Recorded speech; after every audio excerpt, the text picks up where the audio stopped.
Hey guys, how's it going? Welcome back to the Kiwi Lads channel. In this video, I will be doing my preview for the upcoming match between the Reds and the Highlanders. But if you do enjoy this video, be sure to leave a like and subscribe to the channel. But nonetheless, let's get straight into this preview. Right, so this game, it is going to be the rematch of what we saw for Super Rugby Trans-Tasman, the very first fixture. And this one should be, hopefully, a little bit closer than that game. The Highlanders were victorious in Dunedin for their matchup. This time it's at SUNCORP, and we know that they normally have some very close games at SUNCORP. The Reds, looking through at their past two fixtures of Trans-Tasman Rugby, they were 17-0 up over the Hurricanes, only to then lose it 30 points to 17, a match that they will want to forget pretty quickly, I would think, for that second half. In the next game that they had, it was incredibly close, but in the end, it was the Chiefs who were victorious at SUNCORP Stadium, 27 points to 25, so only a couple points in that game, and that was actually predominantly what we saw for round 11, was games only split by 4 or less points, other than of course that very last fixture, which was a little bit more one-sided. Now looking through at the Highlanders' previous results, they did lose to the Brumbies 28 points to 17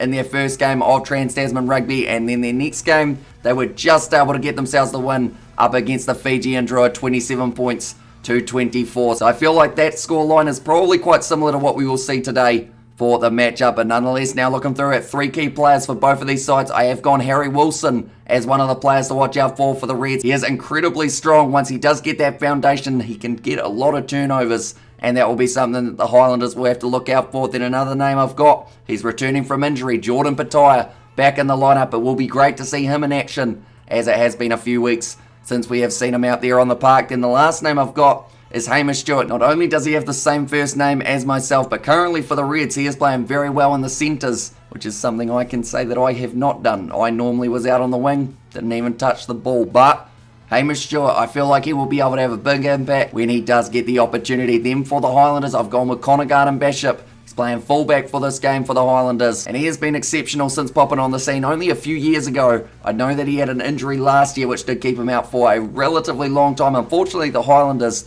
they still keep on having injuries. I don't know what it is about that side, but every time, every season, they have about 10, which is not really what you want as a side when you are trying to form up some momentum. Then the next name that I have got is Marino Mikaele-Tu'u, going to be slotting in there at number 8 for this game. And I feel like it's going to be a good battle between him and Wilson, coming off the back of a breakdown and scrum. But then the last name that I have got, it is Jermaine Ainsley, the front rower, the tight air prop, the Australian. In fact, he will be rearing to go for this matchup up against his fellow countryman, I guess you could say. But he has been relatively quiet the last couple of weeks, which is why I feel like he's got a big game just around the corner. And why not have it at SUNCORP Stadium in front of quite a hefty crowd, I'd like to think, for this later fixture of Friday night. Right, so now we're at that stage how I've got to try and predict the score. For me, the Reds are very tough to beat at SUNCORP Stadium. The Chiefs did it last week, but that was by a narrow margin. The Highlanders are a little bit further down the table. I'm going to say the Reds take this one by 11 points. I'm going to be,